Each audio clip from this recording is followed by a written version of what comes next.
मेरे पति को कई बुरी आदतें थी। वह हमेशा देर रात को घर आते थे। एक बार वो शराब के नशे में घर आ रहे थे। तभी एक बड़े ट्रक ने उन्हें टक्कर मार दी, जिससे उनका भयानक एक्सीडेंट हो गया। हमने उन्हें तुरंत अस्पताल में भर्ती कराया, लेकिन हम उनकी जान नहीं बचा पाए। मेरे पति को गए 2-3 साल हो गए हैं। 2-3 साल बाद मेरे ससुराल वालों ने मुझे दिन ब दिन और परेशान करना शुरू कर दिया। मेरे सास ससुर बूढ़े हो गए हैं। घर में अब उनकी कोई नहीं सुनता। मेरे पति के 2 बड़े भाई, उनकी पत्नियां और उनके बच्चे, इतना बड़ा परिवार होने के बावजूद मैं खुद को पूरी तरह अकेला महसूस करती हूँ। जब मेरे पति जिंदा थे तो सब मेरे साथ अच्छा बर्ताव करते थे, लेकिन उनके जाने के बाद धीरे धीरे सब बदलने लगा। सबके असली चेहरे सामने आने लगे। मैं सब पर भरोसा करती थी। मैंने कभी घर के पैसों का हिसाब नहीं पूछा, ना ही खेती के लेन देन में दखल दिया। कितने पैसे आते हैं, कहाँ खर्च होते हैं, ये भी पूछने की कभी कोशिश नहीं की। पति के जाने के बाद शुरू में वह मुझसे बहुत अच्छे से बात करते थे, लेकिन फिर उन्होंने मुझसे घर और जमीन के कागजात पर दस्तखत ले लिए। दस्तखत लेने के बाद उनका व्यवहार पूरी तरह से बदल गया। आज मुझे खाने पीने को भी नहीं मिलता। जिसके मन में जो आता है वह सीधा बोल देता है। बूढ़े सास ससुर एक कमरे में रहते हैं। उन्हें वहीं खाना दिया जाता है, लेकिन उनकी ठीक से देखभाल नहीं की जाती। सच कहूं तो मुझे अब यहाँ रहना बिल्कुल भी अच्छा नहीं लगता। मेरी दोनों जेठानियां हमेशा मुझे ताना मारती हैं और मेरी बेइज्जती करती है। वे हमेशा मुझे अपमानित करती है।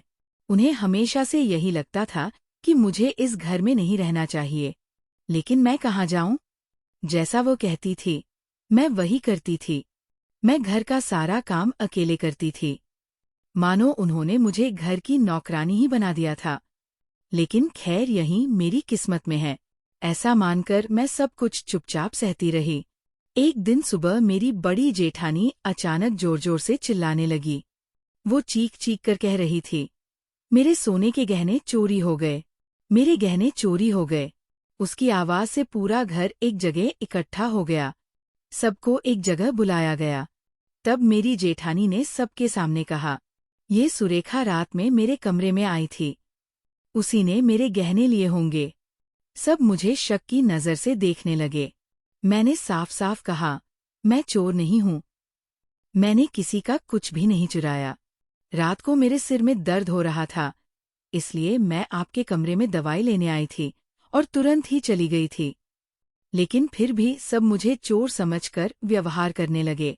मेरे पति के बड़े भाई भी मुझ पर गुस्सा करने लगे। मेरी जेठानी ने कहा, ये चोर है, इसे अपने घर में मत रखो। मैं अपनी पूरी ताकत लगाकर उन्हें समझा रही थी कि मैंने चोरी नहीं की, लेकिन कोई भी मेरी बात सुनने को तैयार नहीं था। फिर मेरी दूसरी जेठानी घर के अंदर गई। वह एक बैग लेकर आई। उसमें मेरी 2-3 साड़ियाँ और थोड़ा बहुत सामान रखा और वह बैग मेरी तरफ फेंकते हुए बोली, अभी के अभी इस घर से निकल जाओ।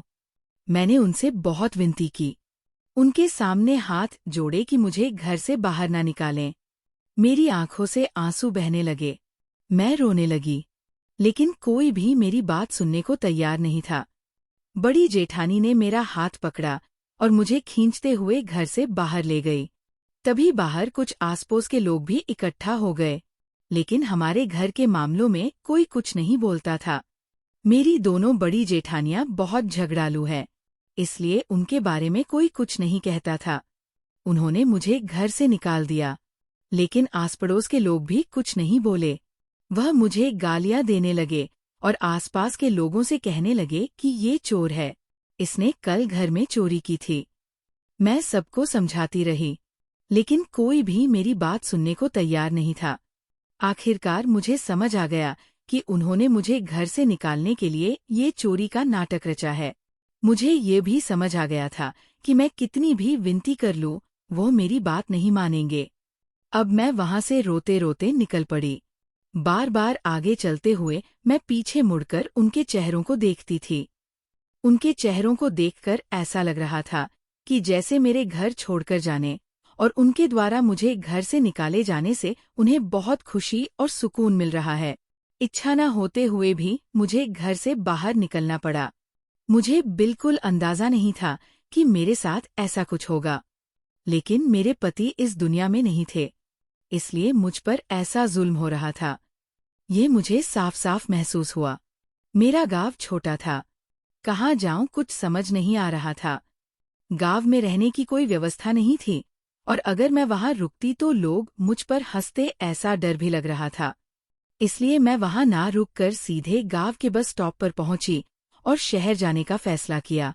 गाँव से शहर पास ही है, बस स्टॉप पर जाकर बस पकड़नी थी, लेकिन मेरे पास एक भी रुपया नहीं था। बस वाले को क्या दूं? टिकट कैसे लूं? कुछ समझ नहीं आ रहा था। अगर मैं बस में बैठती और कंडक्टर मुझसे टिकट के लिए पैसे मांगता तो मैं उसे क्या बताती? इसलिए मेरी किसी भी बस में बैठने की हिम्मत नहीं हुई। मेरे सामने से कई बसें आती जाती रही। फिर मुझे एक आइडिया आया कि किसी प्राइवेट गाड़ी वाले से पूछना चाहिए। अगर वह मुझे छोड़ दे तो अच्छा होगा। मैंने पहले ही ये तय कर लिया था कि मैं बता दूंगी कि मेरे पास पैसे नहीं हैं। मैंने ये भी तय कर लिया था कि अगर कोई हाँ करेगा तो अच्छा होगा। मेरी आंखों से आंसू बह रहे थे और प्यास भी बहुत लगी थी। पास के एक होटल के बाहर रखी एक बड़ी टंकी से मैंने थोड़ा पानी पी लिया।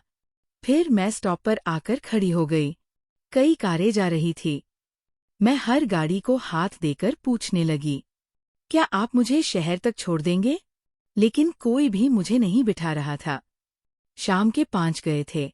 मैंने कई गाड़ी वालों से पूछा, लेकिन कुछ लोग मेरी बात सुनकर भी गाड़ी चलाकर चले जाते थे। तभी एक छोटा ट्रक आया। मैंने उस ट्रक वाले को हाथ दिया और उसने ट्रक रोक दिया। ट्रक की खिड़की खुली ही थी।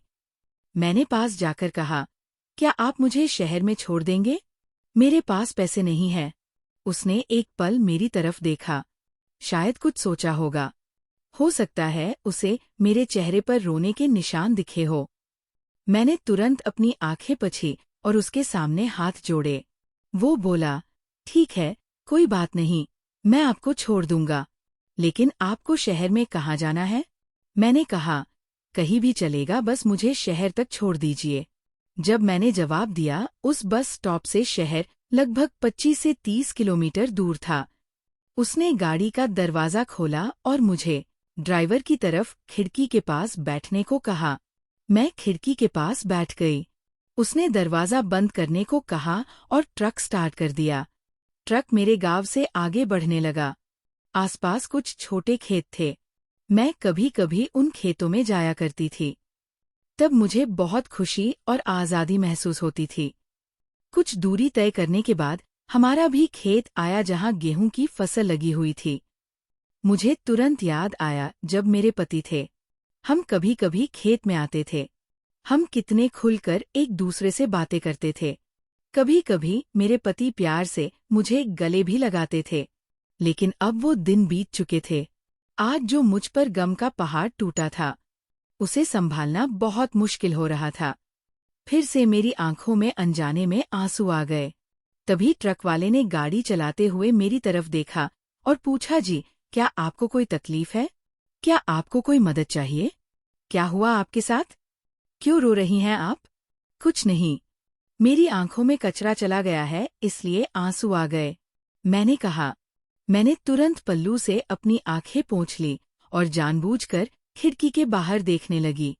उस भले ट्रक वाले ने मुझसे आगे कुछ नहीं पूछा। अब मैंने खुद को संभाला। मैं ट्रक में बैठी थी और इस तरह रोना ठीक नहीं था। जो भी आगे होगा उसे देख लेंगे, ये मन में तय करके अब मैं चुप बैठ गई। लगभग 15-20 किमी की दूरी तय हो गई। अब शहर पास आने लगा था। कुछ नई और बड़ी इमारतें दिख रही थी और कुछ नया निर्माण भी शुरू हो गया था। एक छोटा होटल देखकर उस ट्रक वाले ने गाड़ी रोकी। उसने पूछा, जी, क्या आप कुछ नाश्ता करेंगी? मैंने सिर्फ ना में सिर हिलाया। वह गाड़ी से नीचे उतरा और बोला, मैं नाश्ता करके आता हूँ। आप यही रुकिए। मैंने कहा, जी ठीक है। वह 2 कदम आगे गया और फिर वापस आ गया। अरे नाश्ता कर लीजिए ना। मुझे पता है कि आपके पास पैसे नहीं हैं, लेकिन चिंता मत कीजिए, मैं पैसे दूंगा। मैंने दरवाज़ा खोलकर नीचे उतरने की हिम्मत नहीं की। वो बोला, ठीक है, मैं आपके लिए लेकर आता हूँ। वो उस होटल में गया। थोड़ी देर में वो वापस आया। उसने अखबार में लपेटकर कुछ समोसे और वड़ा पाव लाए और मेरे हाथ में दिए। मेरे मना करने के बावजूद उसने जबरदस्ती वह मेरे हाथ में थमा दिया और बोला, खा लीजिए जल्दी। वहाँ पास में पानी की बोतल रखी है, वहाँ से पानी पी सकती है। वो चला गया। कुछ मिनट मैं बैठी रही उस अखबार में लिपटे समोसे और वड़ा पाव को देखते हुए। मुझे बहुत भूख लगी थी। आखिरकार मैंने वो खाना शुरू कर दिया। पेट में इतनी भूख लगी थी कि मैंने कुछ ही देर में वह सब खत्म कर दिया। कुछ देर बाद वह ट्रक वाला वापस आया। वह ड्राइवर की सीट पर बैठ गया और मेरी तरफ देखकर बोला, खा लिया, नाश्ता अच्छा था ना? मैंने थोड़ा मुस्कुराते हुए हाँ कहा। उसने कहे तो चलिए चलते हैं। उसने गाड़ी स्टार्ट की और हम फिर से निकल पड़े। शहर पहुँचते पहुँचते शाम हो गई। उसने मुझसे पूछा, आपको कहाँ उतरना है? मुझे कुछ समझ नहीं आ रहा था कि कहाँ उतरूं। तभी मुझे एक बस जाती हुई दिखी। मैंने पूछा, क्या ये बस स्टॉप पर जाती है? हाँ हाँ, बस स्टॉप यहीं पास में है। मैंने कहा, ठीक है, तो मुझे बस स्टॉप के पास उतार दीजिए। उसने थोड़ी देर ट्रक चलाया और फिर कहा, देखिए बाईं तरफ ही बस स्टॉप है, यहाँ से पास ही है। ठीक है, आपका बहुत बहुत शुक्रिया। मैंने उसके सामने हाथ जोड़कर कहा। उसने ट्रक से मेरा बैग निकाला। मैं नीचे उतर गई। ट्रक वाला अब ट्रक स्टार्ट करके आगे निकल गया। मैं वह बैग हाथ में लेकर बस स्टॉप पर आ गई। एक बेंच पर जाकर बैठ गई। अब मुझे समझ ही नहीं आ रहा था कि क्या करूं और क्या नहीं। धीरे धीरे शाम ढल गई और रात हो गई। बस स्टॉप पर भीड़ भी कम होने लगी। रात के 12 बजे फिर एक फिर दो। मैं वहीं बेंच पर बैठी रही। पूरी रात मुझे नींद नहीं आई। मन में तरह तरह के ख्याल चल रहे थे। क्या करूं? कहाँ जाऊं? मेरा क्या होगा? कुछ रिश्तेदारों की याद आई। सोचा किसी के घर चली जाऊं। लेकिन मेरे रिश्तेदार इतने अच्छे नहीं थे कि मुझे अपने पास रख लेते। मायके जाने का भी सवाल ही नहीं था। माँ बाप अब इस दुनिया में नहीं थे। वहां जाकर कुछ भी हासिल नहीं होने वाला था। ये मुझे समझ आ गया। इसलिए वह रास्ता मैंने छोड़ दिया। सुबह हुई, दिन चढ़ाया। मैं वहीं बस स्टॉप पर आसपास घूमने लगी। वहां सिर्फ पीने को पानी था। अब मुझे भूख भी लगने लगी थी। मैं सोच रही थी कि कुछ खाने को मिल जाए, लेकिन खाने लायक कुछ नहीं था। मेरे पास तो 1 रुपया भी नहीं था कि कुछ खरीद पाती। दोपहर तक हालत खराब हो गई। तभी मुझे अपने कानों के सोने के झुमके याद आए। अब तो पेट की आग बुझाने के लिए उन्हें बेचना ही पड़ेगा। मैं उठी और बस स्टॉप से बाहर आकर एक ज्वेलर्स की दुकान पर पहुंची। वहां जाकर झुमके उतारे और दुकानदार को दिए और कहा, साहब मुझे ये बेचने हैं। उसने झुमके जांचे और बोला, ठीक है, इसके बदले हम आपको 10,000 रुपये देंगे। क्या आपको मंजूर है? मैंने कहा, हाँ ठीक है। उसने झुमके रख लिए और मुझे 10,000 रुपये दे दिए। मैं फौरन पास के एक छोटे होटल में गई। वहां खाना मंगाया। पेट में कुछ गया तो थोड़ा चैन मिला। वह दिन जैसे तैसे कट गया। रात को फिर मैं बस स्टॉप पर ही बैठकर सो गई। अगली सुबह उठकर मैं इधर उधर पूछताछ करने लगी कि कोई काम मिल सकता है क्या या रहने की जगह, लेकिन कोई ठोस जवाब नहीं मिला। फिर मैं और दूर चली गई और कुछ घर मालिकों से पूछने लगी कि किराए पर कमरा मिलेगा क्या। तभी एक औरत ने कहा, हाँ कमरा मिलेगा, लेकिन 0 डिपॉजिट देने होंगे और हर महीने 5,000 किराया। ये सुनकर मैं दंग रह गई। मेरे पास अब तो सिर्फ 10,000 रुपये थे। उसमें से भी कुछ खर्च हो चुके थे। कमरा लेना नामुमकिन था। मैं फिर निराश होकर बस स्टॉप पर आ गई। अगले 5 से 7 दिन मैंने वही गुजारे। रात को वही सोती। आसपास की कुछ दुकानों के लोग पूछने लगे, आप कौन हैं? रोज यही क्यों रहती है? 2-4 लोगों को मैंने अपनी कहानी बताई, लेकिन किसी ने मेरी मदद नहीं की। उल्टा आसपास के लोग अब मुझे अजीब नजरों से देखने लगे। कुछ की नजरें तो मुझे बहुत बुरी लगने लगी। एक शाम पास का ही एक दुकान वाला मेरे पास आया। चेहरा मैं पहचानती थी। वो बोला, देखिए, अगर आपको कोई ऐतराज ना हो तो आप मेरे घर चल सकती है। मैं अकेला रहता हूँ। बोलते वक्त वो घबराया हुआ लग रहा था, लेकिन मुझे लगा कि कम से कम कोई तो सहारा दे रहा है, इसलिए मैंने हाँ कर दी। मैंने वो बैग उठाया जिसमें मेरी 2-3 साड़ियाँ थी और उसके साथ उसके घर चली गई। उसका घर बहुत बड़ा था, जैसे कोई महल हो। अंदर कदम रखते ही मुझे बहुत अजीब लगा, लेकिन उसने मुझे आराम से बैठने को कहा और बोला, टेंशन मत लीजिए। फिर उसने मुझे खाने को दिया। उसके बाद उसने कहा, आप मेरे साथ आइए, मैं आपको एक कमरा दिखाता हूँ। मैं उसके साथ गई। कमरा बहुत आलीशान था। घर भी बड़ा था। ढेर सारे कमरे थे। वह बोला, ये कमरा आपका है, आप यहाँ आराम से सो जाइए। फिर वह चला गया। मैं बेड पर बैठ गई। इतनी सुंदर जगह मैंने पहली बार देखी थी। नींद तो आ रही थी, लेकिन दिल में थोड़ा डर भी था। सोचा, ये अनजान आदमी मुझे अपने घर ले आया है। पर बात करने में अच्छा लगा। स्वभाव भी ठीक लगा। मैं अपनी साड़ी ठीक करके बेड पर लेट ही रही थी कि तभी वो कमरे में लौटा। उसके हाथ में पानी की बोतल थी। उसने बोतल मेरी तरफ बढ़ाते हुए कहा, पानी चाहिए तो ये पी लीजिए। मैं तुरंत उठकर बैठ गई। बोतल ली और कहा, शुक्रिया। थोड़ा पानी पिया। मुझे लगा अब वह चला जाएगा, लेकिन वो वही खड़ा रहा। अब मुझे डर लगने लगा। मैंने बोतल टेबल पर रख दी और फिर बेड पर बैठ गई। अचानक उसने मेरी आंखों में देखा और पास आकर बगल में बैठ गया। मेरा डर और बढ़ गया। उसने अपना हाथ मेरे हाथ पर रख दिया और अजीब नजरों से मुझे देखने लगा। उसकी आंखों में मुझे हवस साफ दिखाई दी। अब तो मैं बहुत डर गई। उसने मेरा हाथ कसकर पकड़ लिया और अपनी तरफ खींचा। मैंने कहा, साहब, यह आप क्या कर रहे हैं? वो बोला, तुम मुझे बहुत पसंद आई हो। आज हम दोनों पूरी रात साथ सोते हैं। मैं हड़बड़ा कर बोली, साहब, आप ये कैसी बातें कर रहे हैं? मैं ऐसी औरत नहीं हूँ। हाँ, मैं गरीब हूँ। मेरे पास कोई नहीं है, लेकिन इसका मतलब ये नहीं कि मैं ये सब करूंगी। मैं साफ कह देती हूँ, मैं ऐसा कुछ नहीं करूंगी।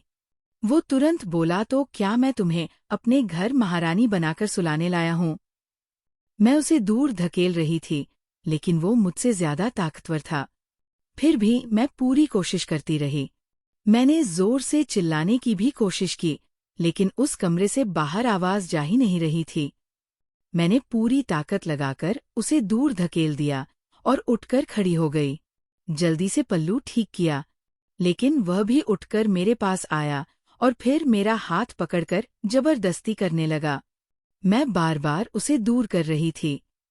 मैं रोते हुए उसके सामने हाथ जोड़कर गिड़गिड़ाने लगी। भाई साहब, प्लीज ऐसा मत कीजिए। मुझे छोड़ दीजिए। मैं ऐसी औरत नहीं हूँ। मेरे साथ ये गलत व्यवहार मत कीजिए। मेरी आंखों से आंसू बह रहे थे। अब मुझे समझ आ गया था कि यह आदमी किसी भी हालत में नहीं रुकेगा, चाहे मैं कितनी भी विनती कर लूं। उसका इरादा साफ था, लेकिन मैं अपने साथ ऐसा अत्याचार बिल्कुल होने नहीं देने वाली थी। मैंने टेबल पर रखा एक भारी सा फ्लावर पॉट उठाया। जैसे ही वो मुझे गलत तरीके से छूने लगा, मैंने पूरी ताकत से वह पॉट उसके सिर पर दे मारा। पॉट लगते ही उसने दोनों हाथ सिर पर रखे और धड़ाम से जमीन पर गिर पड़ा। कुछ ही सेकंड में वो निढाल होकर पड़ा रहा। सफेद टाइल्स पर उसके सिर से खून बहने लगा और फैलने लगा। मैं बुरी तरह डर गई। नीचे बैठकर उसका हाथ पकड़कर हिलाया, लेकिन उसकी आंखें बंद थी। मेरे हाथ पांव कांपने लगे। मन में ख्याल आया, कहीं ये मर तो नहीं गया। डर से मेरा दिमाग सुन्न हो गया।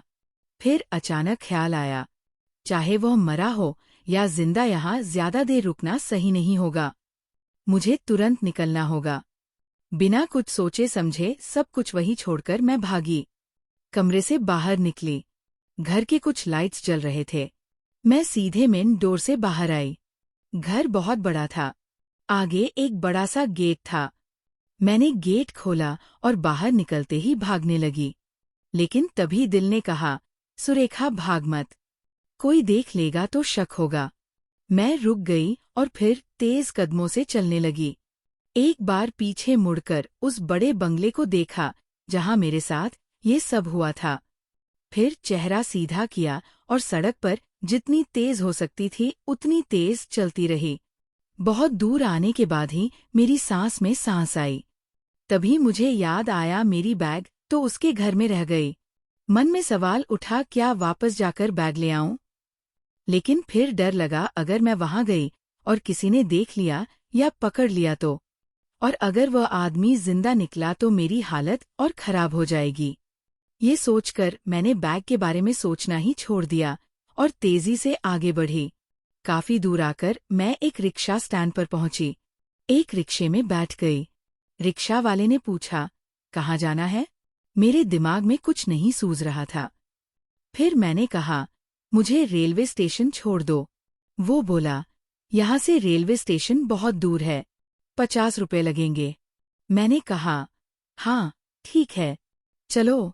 उसने रिक्शा चालू किया। मन में डर और तरह तरह के ख्याल आ रहे थे। काफी देर बाद उसने मुझे रेलवे स्टेशन पर छोड़ दिया। मैंने उसे 50 रुपए दिए। शुक्र था कि पैसे मैंने बैग में नहीं बल्कि अपने पास रखे थे। अब रात के 12 बज रहे थे। स्टेशन पर पहुंचकर मैं एक बेंच पर बैठ गई। ये शहर का बड़ा रेलवे स्टेशन था। वहां भीड़ थी। फिर भी मुझे डर लग रहा था कि उस आदमी का क्या हुआ होगा। लेकिन अब जब मैं इतनी दूर आ चुकी थी तो लगा कि ना वह मुझे ढूंढ पाएगा और ना यहाँ तक पहुँच पाएगा। वह पूरी रात मैंने स्टेशन की बेंच पर बैठकर ही काटी। लेकिन अगले दिन से फिर मेरी मुसीबतें शुरू हो गई। मैं वहीं स्टेशन के आसपास भटकने लगी। रहने के लिए कोई जगह, कोई कमरा मिल जाए, ये सोचकर तलाश करने लगी। लेकिन मेरे पास इतने पैसे नहीं थे कि मैं कोई कमरा किराए पर ले सकूं। जो थोड़े बहुत पैसे मेरे पास थे, वह भी धीरे धीरे खत्म होने लगी। जब भी भूख लगती तो कुछ ना कुछ खरीदना ही पड़ता था। और इसी तरह मेरे पास के पैसे अब खत्म होते गए। मेरे पास तो बस एक ही साड़ी थी, वही जो मैंने पहन रखी थी। उसी में मैं दिन रात गुजारा करती। धीरे धीरे वह भी पुरानी होने लगी, जगह जगह से फटने लगी। लेकिन शायद यही अच्छा था, क्योंकि मेरी हालत इतनी खराब हो गई थी कि कोई मुझे बुरी नजरों से नहीं देखता था। 2 महीने के भीतर मेरे सारे पैसे खत्म हो गए। अब मेरे पास आखिरी 100 रुपए बचे थे। मैंने सोचा कि ये भी खत्म हो गए तो फिर मेरा क्या होगा? मैं स्टेशन के आसपास ही भटकती रहती। लोग मुझे पागल या भिखारी समझने लगे।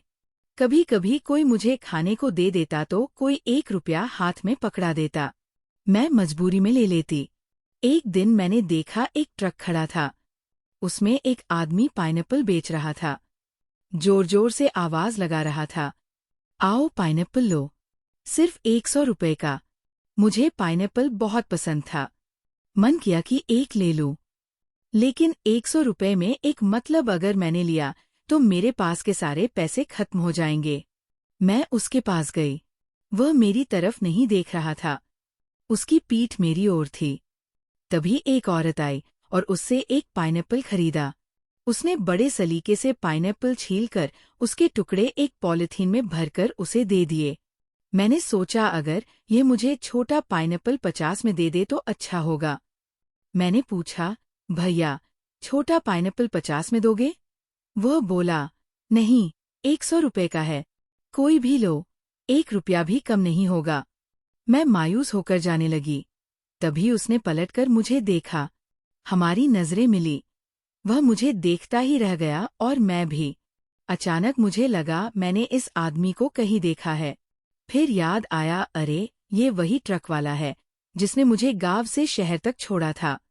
वो हैरानी से बोला, अरे आप? मैंने उसकी तरफ देखा पर कुछ नहीं बोली। वो पूछने लगा, आप यहाँ कैसे? क्या आप यही रहती हैं? उसने मुझे ऊपर से नीचे तक देखा। मेरी हालत देखकर उसके चेहरे पर हैरानी साफ झलक रही थी। वह बोला, आपको क्या हुआ? और ये कपड़े, आप वही औरत है ना जिन्हें मैंने गांव से लेकर शहर तक छोड़ा था? मैंने धीरे से सिर हिलाया और कहा, हाँ। वो बोला, क्या आपको पाइनएप्पल चाहिए? मैंने कहा हाँ चाहिए। उसने कहा ठीक है। रुकिए। मैंने मना किया नहीं। रहने दीजिए। लेकिन उसने ट्रक से एक पाइनएप्पल निकाला, छील कर साफ किया और मेरी तरफ बढ़ा दिया। मैंने हाथ में लिया। मेरे पास तो अब आखिरी 100 रुपए थे, पर मैं ये कहने में झिझक रही थी कि मेरे पास पैसे नहीं हैं। मैंने थोड़ा सा मुंह फेर लिया। ब्लाउज में रखे वो 100 रुपए निकाले और उसकी तरफ बढ़ा दिए। वो बोला रहने दीजिए। उसने पैसे लेने से साफ मना कर दिया। मैंने फिर जिद की, नहीं ये लीजिए, वरना मैं आपका एहसान नहीं चुका पाऊंगी। पहले भी आप मुझे गांव से शहर तक बिना पैसों के लाए थे। अब मैं आपको फिर तकलीफ नहीं देना चाहती। प्लीज ये पैसे रख लीजिए। वह कुछ देर चुप रहा, मेरी तरफ देखता रहा और फिर बोला, मैंने आपको शहर छोड़ा था। तो बताइए अब आप कहाँ रहती हैं? इस सवाल का मेरे पास कोई जवाब नहीं था। मेरा चेहरा उतर गया। तब उसने कहा, क्या हुआ? आपके साथ आखिर ऐसा क्या क्या हुआ है? आप मुझे बता सकती है। आप कौन हैं? आपका नाम क्या है? और तभी मैं धीरे धीरे बोलना शुरू किया। मेरा नाम सुरेखा है। आप जिस गांव से मुझे शहर लेकर आए वही मेरा गांव था। लेकिन मेरे पति कुछ साल पहले ही इस दुनिया को छोड़कर चले गए। मैं अपने ससुराल में रह रही थी, पर ससुराल वालों ने मुझ पर चोरी का झूठा इल्जाम लगाकर मुझे घर से निकाल दिया। मैं शहर आई, सोचा था कुछ काम करूंगी, एक कमरा किराए पर लेकर रह लूंगी, लेकिन वैसा कुछ हुआ नहीं। दिन ब दिन मेरी हालत बिगड़ती गई और अब मेरी हालत बहुत खराब हो चुकी है। मुझे बस किसी तरह का काम मिल जाए और कुछ नहीं। अगर आप मुझे कहीं काम दिला देंगे तो ये मेरे लिए बहुत बड़ा एहसान होगा। वह मेरी बातें सुनकर हैरानी से मुझे देखने लगा। शायद वह मेरी मदद नहीं कर पाएगा। उसकी आंखों में साफ दिखाई दे रहा था। मैंने कहा, कोई बात नहीं, आपका बहुत बहुत शुक्रिया, और मैं वहां से जाने लगी। 4 कदम आगे गई ही थी कि उसने मुझे आवाज दी, अरे सुरेखा। मैंने तुरंत पीछे मुड़कर देखा। उसने इशारे से मुझे वापस बुलाया। मैं उसके पास गई। ना जाने क्यों मुझे ऐसा लगा कि शायद ये मेरी मदद कर सकता है। उसकी आंखों में सच्चाई झलक रही थी। मैं उसके पास पहुंची तो वह बोला, देखो, मैं तुम्हें कहीं नौकरी नहीं दिलवा सकता, लेकिन अगर तुम चाहो हो तो तुम मेरे साथ काम कर सकती हो। मैंने हैरानी से उसकी ओर देखा। वो बोला, मैं अपने ट्रक में फल बेचता हूँ, कभी कभी सब्जियां भी, लेकिन ज्यादातर फल ही बेचता हूँ। कई बार ये सब अकेले संभालना मुश्किल हो जाता है। अगर तुम इस काम में मेरी मदद करोगी तो बदले में मैं तुम्हें कुछ पैसे दे दूंगा। उसकी बातों में सच्चाई थी। मैंने कहा, ठीक है, मुझे मंजूर है। वह बोला, देखो सुरेखा, मैं तुम्हें रोज 300 रुपए दूंगा। तुम्हें रोज आकर मेरी थोड़ी बहुत मदद करनी होगी। बस मैंने कहा, हाँ मैं करूंगी। आप जो भी छोटा मोटा काम कहेंगे सब करूंगी। ठीक है, तो कब से शुरू करना चाहोगी? अगर आप कहें तो अभी से ठीक है, लेकिन सुरेखा तुम्हारी हालत बहुत खराब हो गई है। मैं समझ सकता हूँ कि तुमने कैसे दिन गुजारे हैं और किस हालात में रही हो। लेकिन सच ये है कि तुम्हें पहले अपनी सफाई करनी चाहिए और कपड़े भी बदलने चाहिए। अगर तुम्हें बुरा ना लगे तो मैंने तुरंत कहा, हाँ आप सही कह रहे हैं। उसने जेब से 1000 रुपए निकालते हुए कहा, लो ये पैसे रखो और सामने जो साड़ी की दुकान है वहां से एक साड़ी खरीद लो। मैंने कहा, नहीं नहीं, पैसे मत दीजिए। वह बोला, सुरेखा, यह पैसे मैं बाद में तुम्हारी मजदूरी में से काट लूंगा। अभी तुम जाकर साड़ी ले आओ। मैंने हामी भर दी। मैं उस दुकान में गई और कुछ साड़ियों की कीमत पूछी। साड़ियां बहुत महंगी थी। मैंने पूछा, सबसे सस्ती साड़ी कितने की है? दुकानदार बोला, 400 रुपए की। ठीक है, वही दिखाइए। मैंने 400 रुपए की एक साड़ी ले ली। दुकान के बाहर कुछ रेडीमेड ब्लाउज भी लटक रहे थे, तो मैंने उनमें से एक 200 रुपए में ले लिया। फिर मैं वापस ट्रक वाले के पास गई और कहा, ये लीजिए बाकी के पैसे। 600 रुपए में एक साड़ी और एक रेडीमेड ब्लाउज मिल गया। वह मेरी तरफ देखकर मुस्कुराया और कहा, ठीक है। मैंने बचे हुए 400 रुपए उसे दिए। उसने कहा, ठीक है, देखो मुझे यहाँ कुछ बेचना है, तुम चाहो तो आगे गाड़ी में बैठ सकती हो। अरे नहीं, मैं आपकी तरकीब देखना चाहती हूँ, ताकि मुझे भी पता चले कि काम कैसे करते हैं। हाँ, ठीक है, चलेगा। फिर मैं काफी देर तक उसकी तरकीब देखती रही। कुछ लोग उसके पास पाइनएप्पल लेने आते थे और वह उन्हें छील कर देता था।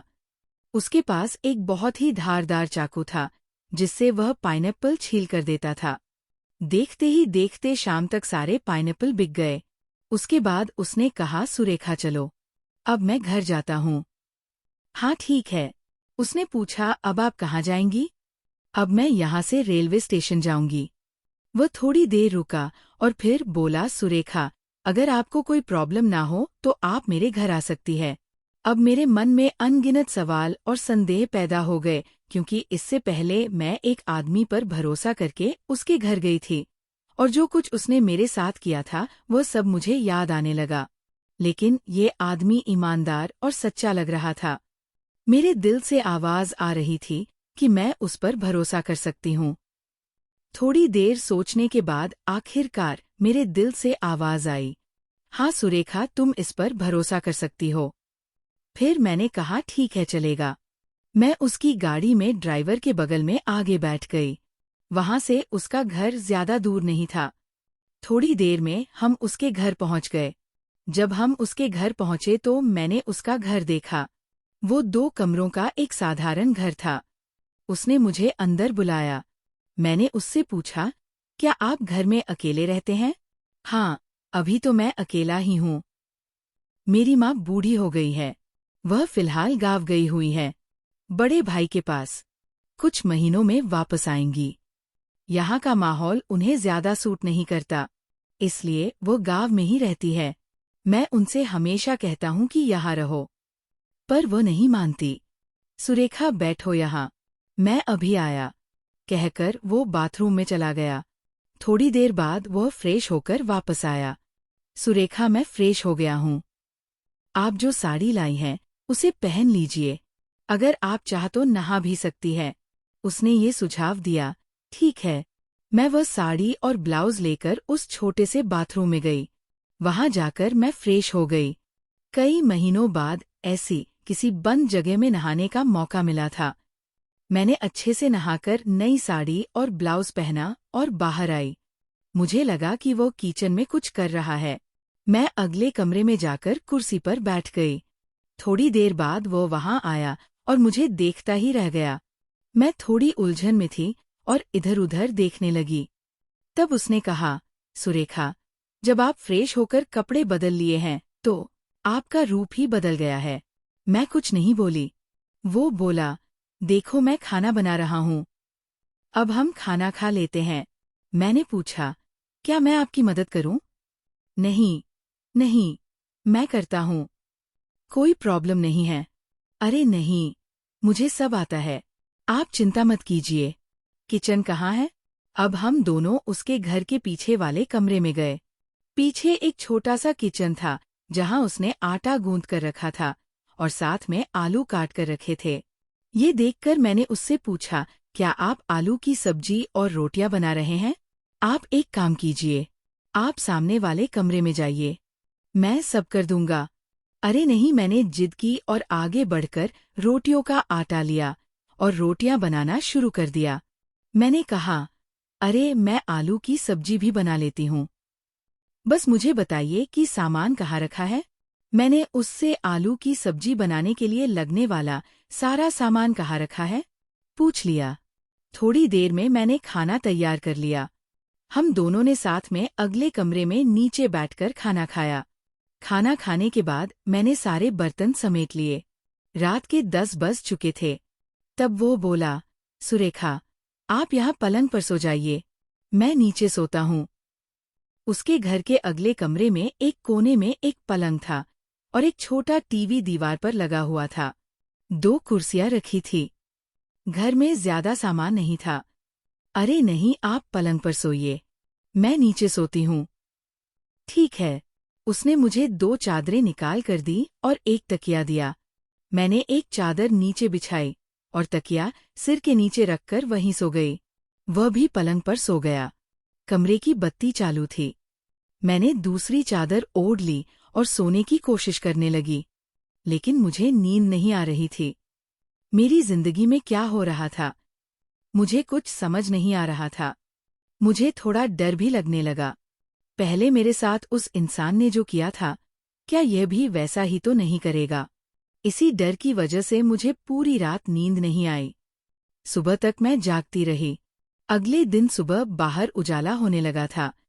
उस उजाले की वजह से मेरी नींद टूट गई। तब मैं उठी, बाथरूम में जाकर नहाई और वही साड़ी दोबारा पहन ली। उसके बाद वह भी उठे और वह भी नहाकर फ्रेश हुए। मैंने किचन में जाकर पूछा, खाने में क्या बनाऊं? उसने जवाब दिया, तुम कुछ भी बना लो। हम दोनों ने थोड़ा सा खाना खाया। खाना खाते हुए मैंने पूछा, अरे आपका नाम क्या है? वो बोला, मेरा नाम मोहन है। मैंने बस इतना ही कहा और हम दोनों खाना खाने लगे। खाना खाने के बाद वो बोला, सुरेखा, मैं अब गाड़ी लेकर बाहर जा रहा हूँ। वहां से कुछ सामान भरना है। अगर मैं शाम तक यानी 5 बजे तक घर आ गया तो बाजार में बेचने जा सकता हूँ। अगर देर हो गई तो नहीं जा पाऊंगा, पर मैं 5 बजे तक वापस आने की कोशिश करूंगा। ठीक है, आगे उसने कहा, सुरेखा, आप बिल्कुल भी टेंशन मत लीजिए। घर खुला मत छोड़िएगा और घर से बाहर मत निकलिएगा। मैंने कहा, ठीक है। फिर वो घर से बाहर निकल गया और मैंने घर को अंदर से बंद कर लिया। उसके जाने के बाद मुझे थोड़ी शांति महसूस हुई, पर मुझे ये समझ आ गया था कि वह बहुत अच्छा इंसान है। मैं वही कुर्सी पर बैठी रही और बहुत देर तक सोचती रही। ना जाने क्या क्या उल्टे सीधे ख्याल और सवाल मेरे दिमाग में घूम रहे थे। आगे क्या होगा, ये ख्याल भी मुझे परेशान करने लगे। रात में किसी भी तरह से नींद नहीं आ रही थी। आंखें बंद करने पर भी दिमाग नहीं हो रहा था। सुबह हुई और अब आंखों में नींद आने लगी। मैं कुर्सी से उठी और पलंग पर जाकर लेट गई।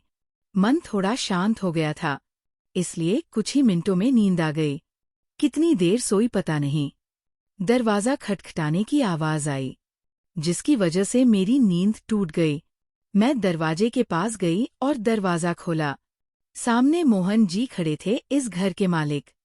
उन्होंने मेरी तरफ देखा। मैं मुस्कुराई और वह भी मुस्कुराए। वो घर के अंदर आए। उन्होंने पूछा, कोई परेशानी तो नहीं हुई? नहीं, थोड़ी देर सोई थी। अच्छा लगा। अच्छा, चलिए हमें निकलना है। मैं गाड़ी में तरबूज भर के लाया हूँ। ठीक है। उन्होंने घर से थोड़ा सामान लिया। मैंने चप्पल पहनी और बाहर आ गई। मैंने ट्रक के पीछे जाकर देखा तो आधा ट्रक बड़े बड़े तरबूजों से भरा हुआ था। उन्होंने घर को ताला लगाया और ट्रक के पास आए। उन्होंने मुझे ट्रक में बैठने के लिए कहा। मैं आगे जाकर बैठ गई। उन्होंने ट्रक शुरू किया। कुछ दूर चलने पर हम उसी जगह पर रुके जहां कल मिले थे। हम दोनों ट्रक से नीचे उतरे। उन्होंने पीछे जाकर ट्रक का गेट खोला और अंदर रखा हुआ वजन कांटा बाहर निकालकर रख दिया।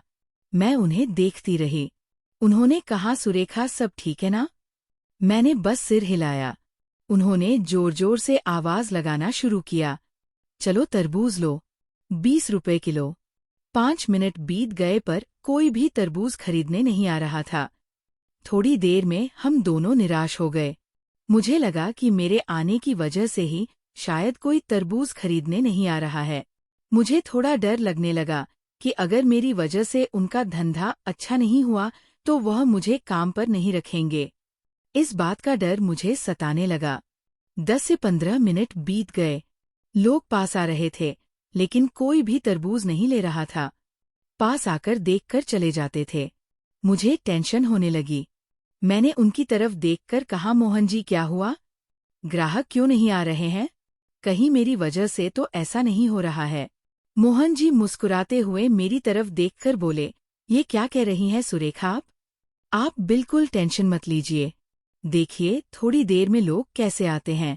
उनकी बात सुनकर मुझे थोड़ी तसल्ली हुई, पर फिर भी मन में थोड़ा शक हो रहा था कि क्यों लोग तरबूज खरीदने के लिए पास नहीं आ रहे हैं। तरबूज तो बहुत अच्छे लग रहे हैं। कुछ देर बाद 2 औरतें आई और उन्होंने तरबूज का दाम पूछा। मोहन जी बोले 20 रुपए किलो है।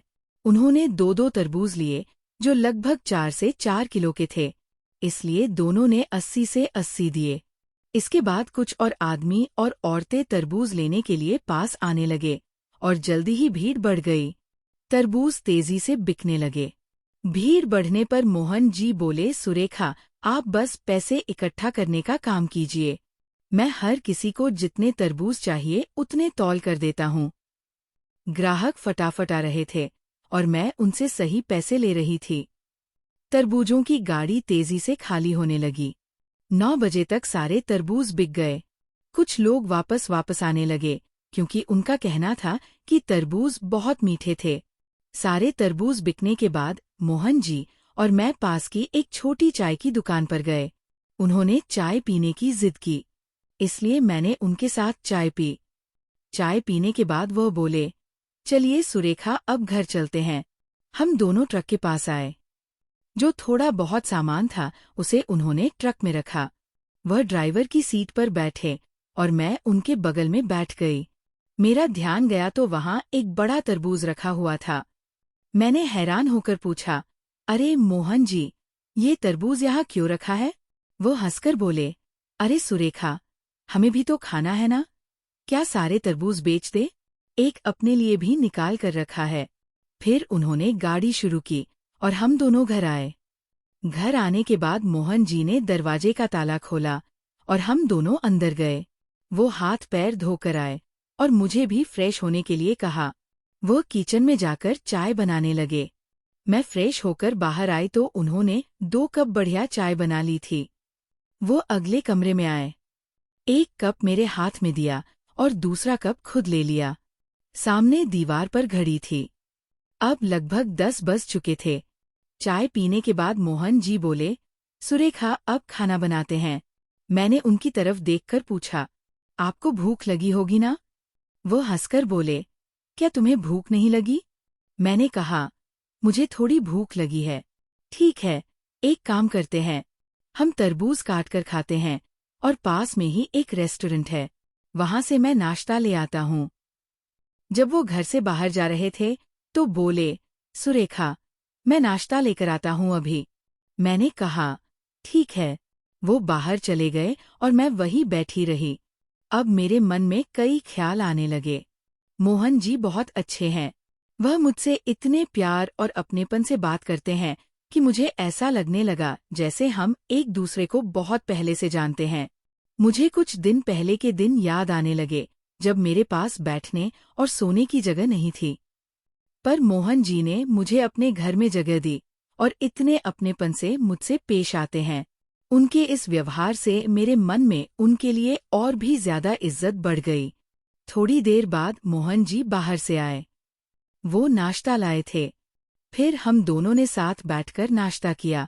उन्होंने जो बड़ा तरबूज रखा था उसे भी काटा और हम दोनों ने मिलकर खाया। तरबूज बहुत स्वादिष्ट और मीठा था। उसे खाकर बहुत सुकून मिला। पेट भर गया। कितने महीनों बाद मुझे पेट भर के खाने को मिला था। उसके बाद मैंने वहां फैली हुई सारी चीजें समेट ली। रात के लगभग 11 बज रहे थे। मोहन जी बोले, चलो सुरेखा, अब सो जाते हैं। मैंने कहा, मोहन जी, मैं नीचे ही सोऊंगी जैसा कल सोई थी। ठीक है, जैसी तुम्हारी मर्जी। फिर वो पलंग पर सो गए। मैंने नीचे एक चादर बिछाई और दूसरी चादर ओढ़कर सोने की कोशिश करने लगी। बहुत देर तक नींद नहीं आई। थोड़ा डर तो था ही, लेकिन मुझे भरोसा था कि मोहन जी का स्वभाव अच्छा है और वह कभी कुछ गलत नहीं करेंगे। इसी भरोसे के साथ मैंने सोचते हुए धीरे धीरे आंखें बंद कर ली। अगले दिन सुबह जब मेरी नींद खुली तो उजाला हो चुका था। मैं उठकर बैठ गई। अचानक मेरी नजर पास के पलंग पर गई तो मोहन जी वहां नहीं थे। सामने दीवार पर एक घड़ी लगी हुई थी। मैंने घड़ी देखी तो सुबह के 8 बज चुके थे। मैं हड़बड़ाकर उठी। मोहन जी अगले कमरे में थे। वह नहाने जा रहे थे। उन्होंने मेरी तरफ देखकर कहा, सुरेखा, आप भी नहा लीजिए। मैंने बस सिर हिलाया। मैंने कहा, माफ कीजिए, मुझे उठने में देर हो गई। वो बोले, कोई बात नहीं सुरेखा, इसमें क्या है? अगर किसी दिन देर से उठे तो और सुबह हमें कोई जरूरी काम भी तो नहीं होता। मैं बाथरूम में जाकर नहाई और मेरे पास जो पुरानी साड़ी थी वही पहन ली। मैं नहाकर बाहर आई। मोहन जी ने मेरी तरफ देखा। थोड़ा हैरान होकर बोले, क्या हुआ सुरेखा, आपने वही पुरानी वाली साड़ी पहन ली? मैंने बस हाँ कहा। वो बोले, अरे आपके पास तो बस एक ही साड़ी है, उस दिन एक ही साड़ी लाई थी। ठीक है, दोपहर में आपके लिए साड़ी ले आऊंगा अगर आप चाहे तो। मैंने मना कर दिया, नहीं रहने दीजिए। वो हंसकर बोले, तो क्या आप यही पुरानी साड़ी पहनने वाली हैं? दोपहर में चलते हैं। मैंने सिर्फ सिर हिलाया। फिर उन्होंने पूछा, अच्छा सुरेखा, आप क्या खाना बनाएंगी? जो आप चाहे मैं वही बनाती हूँ। उन्होंने कहा, दाल चावल और कोई अच्छी सब्जी बनाइए। ठीक है, मैं किचन में जाकर खाना बनाने लगी। कुछ चीजें मुझे पता नहीं थी, लेकिन वो सब कुछ मुझे बता रहे थे। खाना बन जाने के बाद हम दोनों ने साथ मिलकर खाना खाया। उसके बाद मोहन जी बोले, सुरेखा, आपको साड़ियाँ लेनी है ना? मैंने मना कर दिया, नहीं रहने दीजिए। इस पर वो बोले, नहीं सुरेखा, ऐसा थोड़ी होता है। आप एक ही साड़ी कितने दिन पहनेंगी और मुझे ये बिल्कुल पसंद नहीं आएगा। उन्होंने जिद की तो हम दोनों दोपहर में मार्केट में गए। वहाँ एक साड़ियों की दुकान थी। वहाँ से 2-3 साड़ियाँ खरीदी। उसके बाद कुछ सब्जियाँ ली। फिर हम वापस घर आ गए।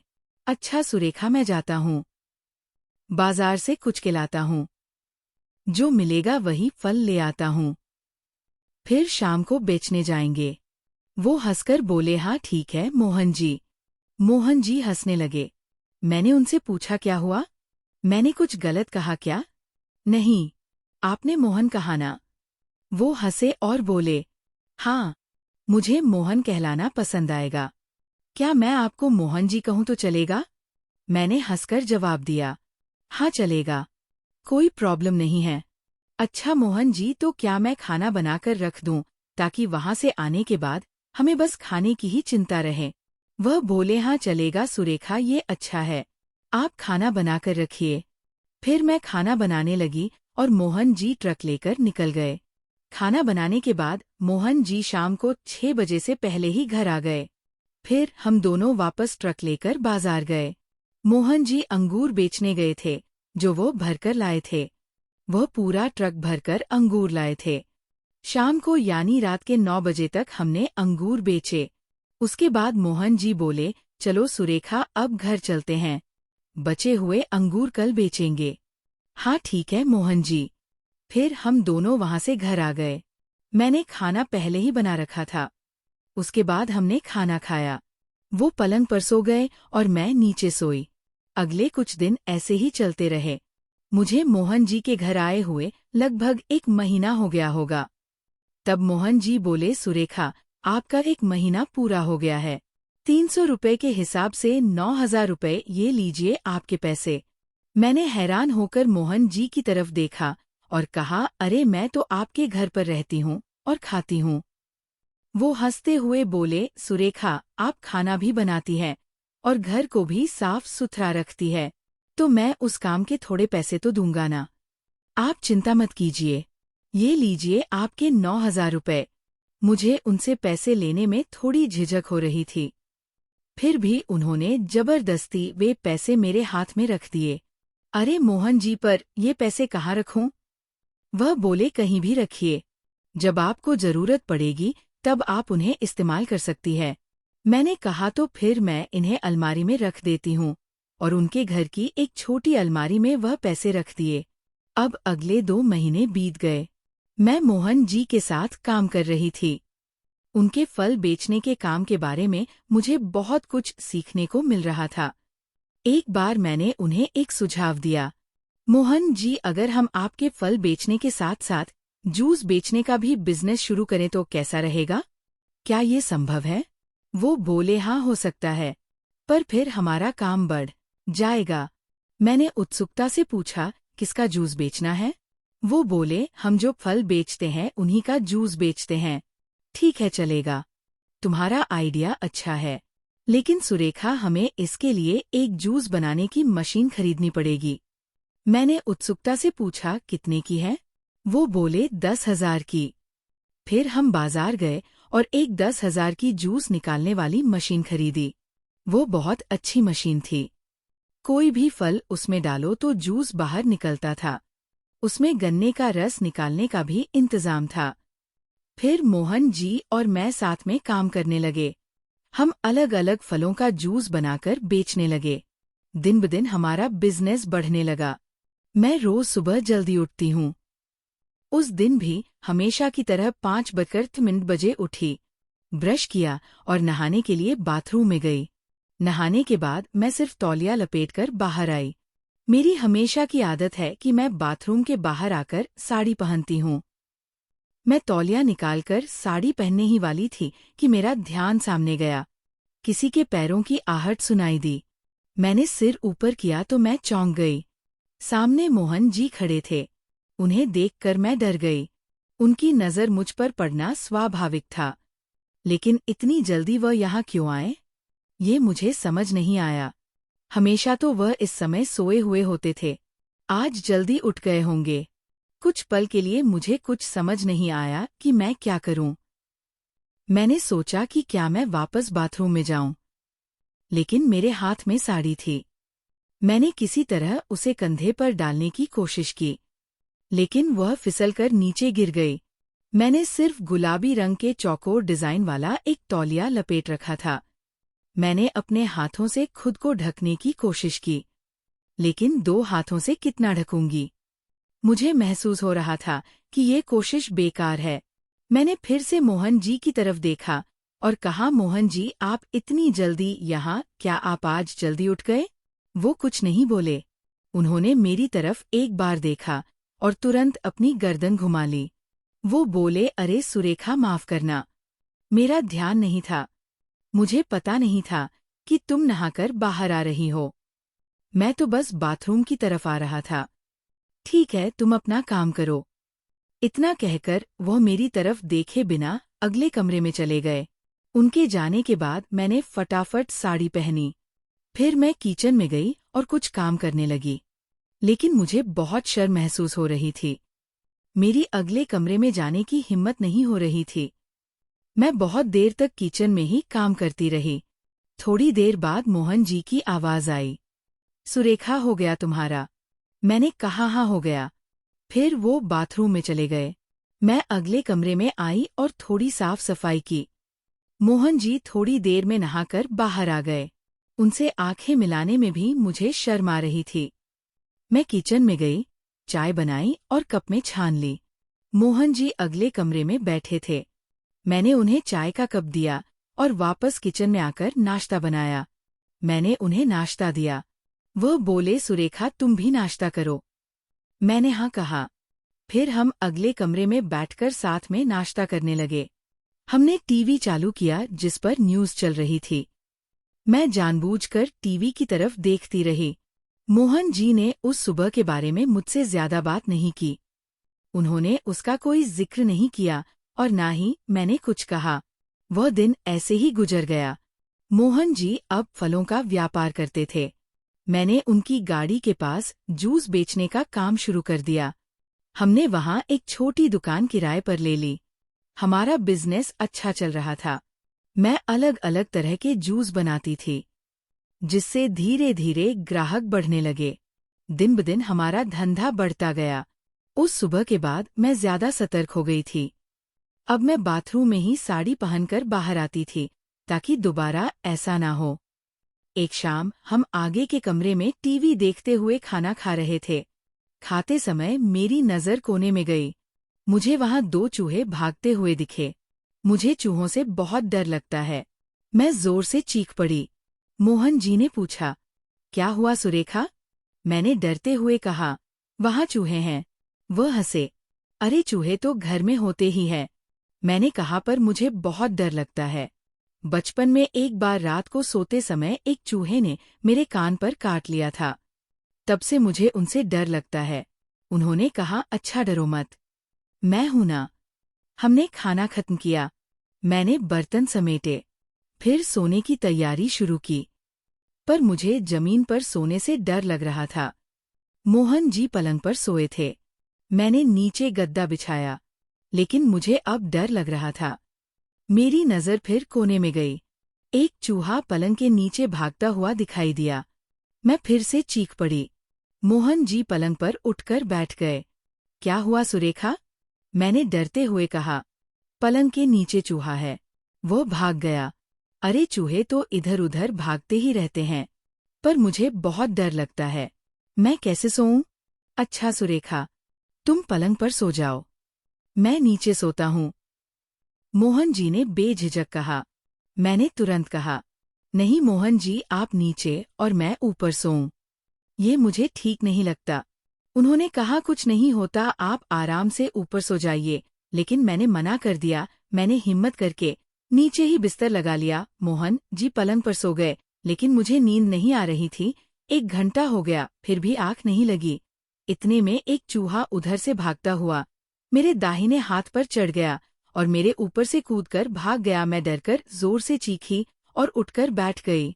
मेरी आवाज से मोहन जी की नींद टूट गई। उन्होंने पूछा, क्या हुआ सुरेखा? मैंने डरते हुए कहा, चूहा मेरे ऊपर से भाग गया। वह हंसे। मैं चिढ़कर बोली, मैं यहाँ परेशान हूँ और आप हंस रहे हैं। उन्होंने कहा, हंसने जैसा ही तो है। चूहा ऊपर से चला भी जाए तो कुछ नहीं करता। डरो मत, आराम से सो जाओ। पर मुझे नींद कहाँ आने वाली थी। मैं वैसे ही बैठी रही। मोहन जी पलंग पर लेटे रहे। फिर बोले, सुरेखा, अगर तुम्हें कोई प्रॉब्लम ना हो तो तुम मेरे बगल में पलंग पर सो सकती हो। पलंग बड़ा है, जगह है। उनकी ये बात सुनकर मैं सोच में पड़ गई। मैं क्या जवाब दूं? मुझे समझ नहीं आया। मैं चुप रही, लेकिन दूसरा कोई विकल्प भी नहीं था। आखिरकार मैंने कहा, ठीक है, मैं ऊपर सो जाती हूँ। मैंने नीचे बिछा हुआ बिस्तर उठाया और नया गद्दा एक तरफ रख दिया। मोहन जी दीवार की तरफ खिसक गए। उनके बगल में जगह थी। मैं पलंग पर बैठ गई। उन्होंने कहा, सो जाओ सुरेखा, काफी रात हो चुकी है। मुझे अजीब लगा, पर हिम्मत करके उनके बगल में लेट गई। सिर के नीचे तकिया लिया और चादर ओढ़ ली। मोहन जी दीवार की तरफ मुंह करके सो गए थे। उनकी पीठ मेरी तरफ थी। रात काफी हो चुकी थी, पर मुझे नींद नहीं आ रही थी। मोहन जी के बगल में सोने से मेरे मन में कुछ शंकाएं थी। बहुत देर बाद नींद आई। सुबह जब आंखें खुली तो मोहन जी बगल में सोए हुए थे और उनके खर्राटे की आवाज आ रही थी। मैंने चादर हटाई और उठकर बैठ गई। घड़ी में 7 बज चुके थे। मैं फटाफट बाथरूम गई, नहाकर तैयार हो गई। वापस आकर मोहन जी को उठाया। वह नहाकर तैयार हुए और फिर हम अपने काम में लग गए। वह दिन बीत गया। शाम को फिर सोने की प्रॉब्लम हुई। खाने के बाद मोहन जी ने पूछा, सुरेखा, आज नीचे सोओगी या ऊपर? अरे, चूहे अभी भी उछल कूद कर रहे हैं। मुझे याद आया कि चूहों के लिए दवा लानी थी। मैं खुद को दोष देने लगी। अगर दवा ला दी होती तो चूहों से छुटकारा मिल गया होता। मोहन जी बोले, अच्छा सुरेखा, ऊपर सो जाओ। कल की तरह चलेगा ना? मैंने कहा, हाँ ठीक है, कोई बात नहीं। फिर मैं पलंग पर सोने की तैयारी करने लगी। मोहन जी दीवार की तरफ खिसक गए। मैं उनके बगल में लेट गई। थोड़ी ही देर में मुझे नींद आ गई। लेकिन रात में कभी आँख खुली तो देखा मोहन जी बहुत करीब आ गए थे। वह मेरी तरफ तकिए पर सोए हुए थे। उन्होंने टी-शर्ट और नाइट पैंट पहनी हुई थी। मैं थोड़ा बगल में सरक गई, लेकिन अनजाने में ही मेरी नज़र उनकी तरफ जाने लगी। कमरे में नाइट बल्ब की धीमी रोशनी फैली हुई थी। वह रोशनी उनके शरीर पर पड़ रही थी। उनका गठिला और आकर्षक शरीर उस रोशनी में और भी आकर्षक लग रहा था। वो गहरी नींद में थे। सांस लेने के साथ उनका शरीर धीरे धीरे हिल रहा था। उनका चौड़ा सीना ऊपर नीचे हो रहा था। अनजाने में मैं ही उनकी तरफ करवट लेकर लेट गई और उन्हें देखती रही। धीरे धीरे मुझे फिर से नींद आ गई। लेकिन अचानक रात में मेरी नींद खुल गई। मोहन जी का दाया हाथ और पैर मेरे ऊपर था। मैं बाईं तरफ सोई हुई थी और उन्होंने मुझे जैसे गले लगा लिया था। मैंने धीरे से उनका हाथ उठाकर बगल में रखा। लेकिन उन्होंने फिर से अनजाने में उसे मेरे ऊपर रख दिया। वो गहरी नींद में थे, उन्हें कुछ पता नहीं चल रहा था। मैंने फिर से हाथ हटाने का सोचा, लेकिन फिर सोचा रहने देती हूँ, उनकी नींद टूट जाएगी। मैं वैसे ही अजीब सी हालत में पड़ी रही। उनका हाथ और पैर मेरे ऊपर ही था, जैसे उन्होंने मुझे गले लगा लिया हो। मेरे मन में तरह तरह के ख्याल आने लगे। मोहन जी कितने अच्छे हैं, मेरी हालत तब कितनी खराब थी। उन्होंने मुझे उस मुश्किल हालात से बाहर निकाला, अपने घर में रखा। सच कहूं तो मेरे दिल में उनके लिए इज्जत और प्यार बढ़ रहा था। मैं किसी तरह सोने की कोशिश करने लगी, पर मोहन जी का हाथ मेरे ऊपर था। नींद कैसे आती? मन में बेमतलब के ख्याल आने लगे। धीरे धीरे मेरा शरीर गर्म होने लगा, मेरे काबू में नहीं था। क्या हो रहा है? कुछ समझ नहीं आ रहा था। अनजाने में मेरा हाथ उनके शरीर पर चला गया। मैंने भी उन्हें वैसे ही पकड़ा जैसे उन्होंने मुझे गले लगाया था। उनका स्पर्श अच्छा लग रहा था। वो गहरी नींद में थे, पर मैं पूरी तरह जागी हुई थी। काफी देर तक मैं वैसे ही पड़ी रही। दिल जोरों से धड़कने लगा।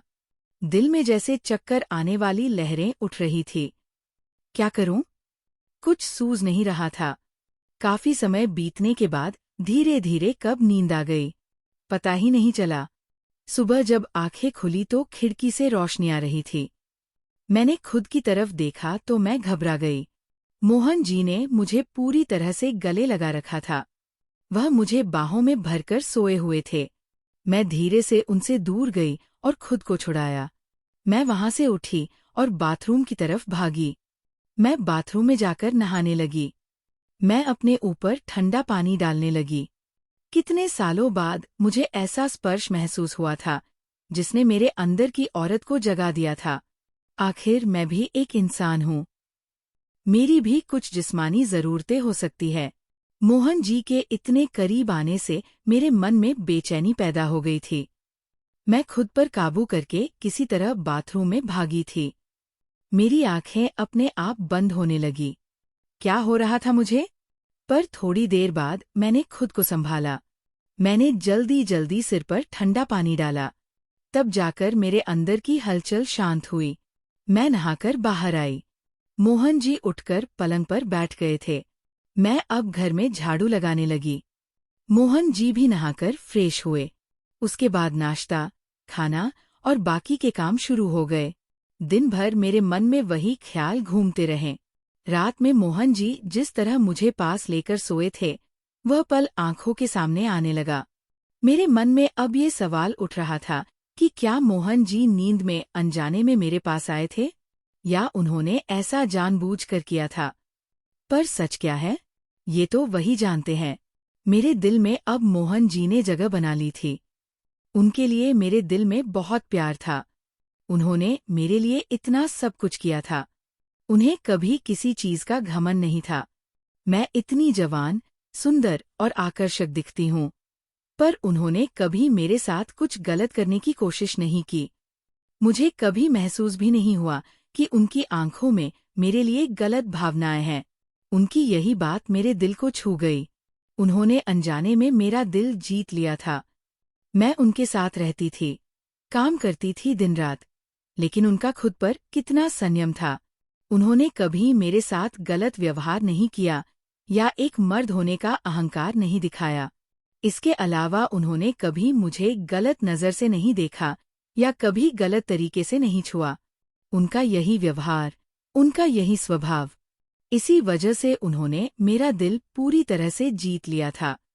मुझे कभी कभी अपने पति की याद आती थी, साथ ही अपने ससुराल, अपने जेठ और जेठानी की और अपने मायके की भी। मेरे मायके वालों ने मेरी ससुराल में कभी तो पूछताछ की होगी। मेरे बारे में क्या सोचते होंगे मेरे मायके वाले? पर मैंने कभी किसी से मिलने की कोशिश नहीं की। इसके अलावा एक बात हमेशा मेरे मन में आती थी। उस रात वह आदमी जो मुझे अपने घर ले गया था, उसने मेरे साथ जबरदस्ती करने की कोशिश की थी। तब मैंने उसके सिर पर वह फूलदान जोर से मारा था। तो क्या वह मर गया होगा? क्या उसे कुछ हुआ होगा? वह बस स्टॉप पर दुकान चलाता था। क्या मुझे एक बार उस बस स्टॉप पर जाकर उसकी दुकान पर देखना चाहिए? क्या वह वहां होगा?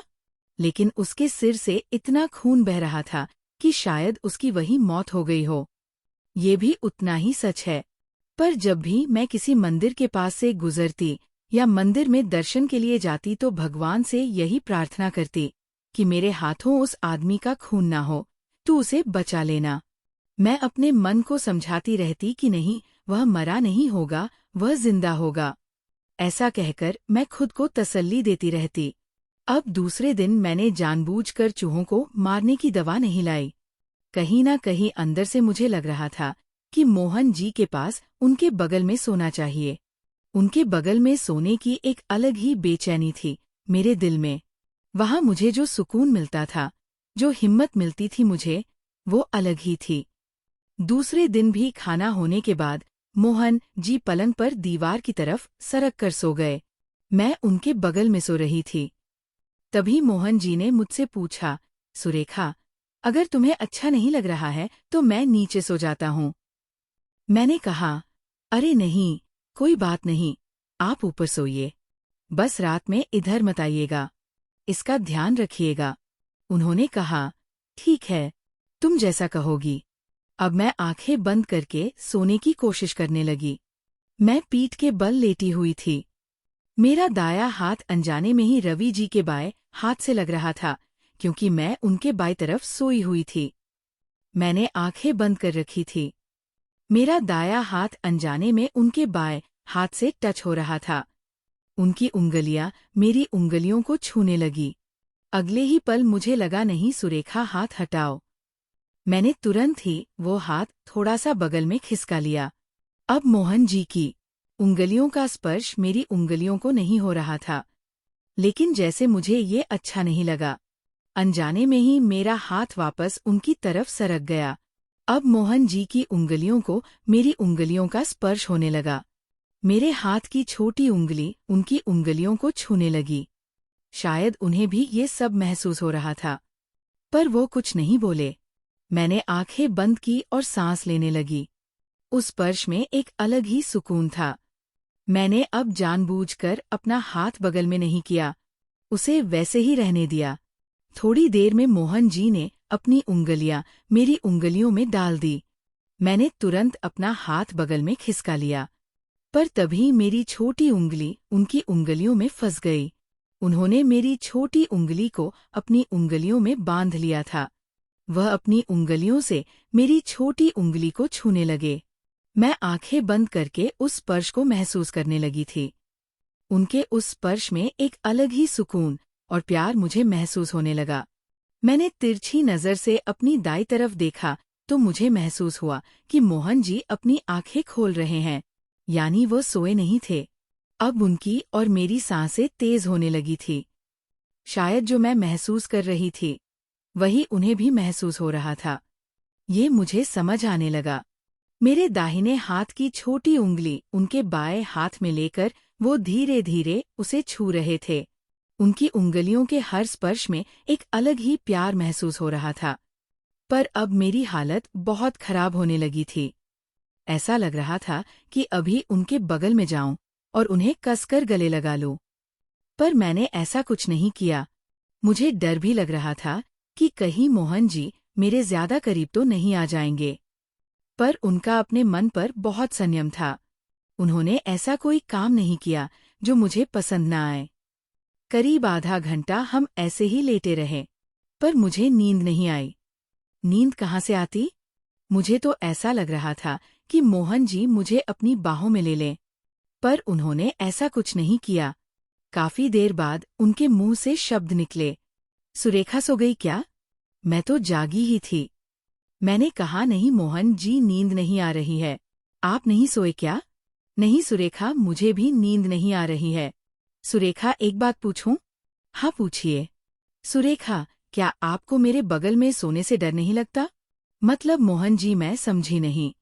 आप समझ गई है सुरेखा कि मुझे क्या पूछना है। मैं थोड़ी देर चुप रही, फिर बोली, नहीं मोहन जी, मुझे डर नहीं लगता।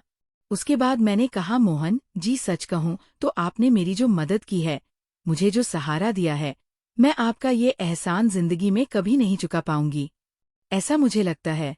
सुरेखा, ऐसा मत बोलिए। मैंने तो एक इंसान के तौर पर आपकी मदद की है, बस, और कुछ नहीं। मोहन जी, मैंने जिंदगी में अपने खून के रिश्तों को परायों जैसा बर्ताव करते देखा है। जिन लोगों के साथ मेरा रिश्ता था, उन्होंने मुझे पराया कर दिया, पर आपने मुझे अपने घर में जगह दी। सच में आप मेरे लिए किसी भगवान से कम नहीं हैं। सुरेखा, मुझे भगवान की जगह मत दो। मैं बहुत छोटा इंसान हूँ। भगवान की जगह लेना गलत नहीं है। इंसानियत के नाते मैंने आपकी मदद की, बस, और कुछ नहीं। मुझे मेरे पुराने दिन याद आने लगे, और अब के दिन भी अनजाने में मेरी आंखें भर आई। मैंने अब मोहन जी की तरफ देखा और अगले ही पल उन्हें कसकर गले लगा लिया। क्या हुआ सुरेखा? कुछ नहीं। मैंने अपना सिर उनके सीने पर रखकर उन्हें कसकर पकड़ लिया। मोहन जी, आपका बहुत बहुत शुक्रिया। सुरेखा, ऐसा मत बोलिए। आपने भी समय पर मेरी बहुत मदद की है। आपकी वजह से ही हमारा बिजनेस इतना आगे बढ़ गया है। हमारे अकाउंट में काफी पैसे जमा हो गए हैं। बताइए, उनका क्या करना है? मोहन जी, ये पैसे हमारे नहीं, आपके हैं। आपको जो करना है वो आपका फैसला है।